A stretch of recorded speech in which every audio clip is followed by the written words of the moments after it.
A lot of you on here probably don't know this, but we're a 4th generation butcher shop that's been open in Lowell, Mass since 1913. That's my great-grandfather in the center. So let's have a little fun. Let's do a recipe from a 1913 cookbook. This thing is loaded with information. A lot has changed. I'm gonna give this beef tenderloin recipe a shot. After we trim up the tenderloin, it says to wash it thoroughly. We're going to skip that. The USDA was only inspecting meat for about 5 years at this point. Now to a roasting pan, we're adding half a stalk of celery, a handful of potatoes, turnips, and carrots. Also a pint of water. Season the roast with just salt and pepper and throw it in a hot oven. No specific temperature on that because temperatures weren't on ovens till the 1940s. They recommend hot to start to close up the pores and keep the juices in. We're gonna drop the temp from 500 to 250 after 15 minutes. But while that's happening, we're going to boil up this piece of top round. This 1 pound piece should take 20 minutes and this is getting pretty weird. This is just about done. We're pulling this to hit an internal temp of 132 Fahrenheit. We're gonna let this rest and cover it with a new kitchen item at the time, tinfoil.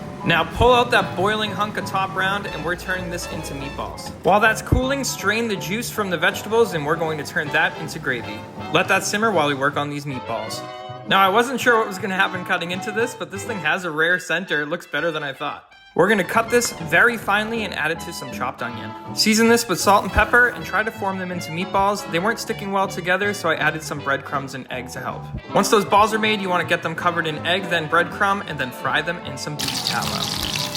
Pull these out when they're nice and browned up. All that's left to do is finish the gravy, add a teaspoon of allspice, mix it up while it's still simmering, then drop the heat and add a tablespoon of butter. That gravy smells amazing. Tenderloin looks great. I did use a modern day meat thermometer. Let's get the tenderloin on a plate, add a handful of those meatballs, and then cover it in that allspice gravy.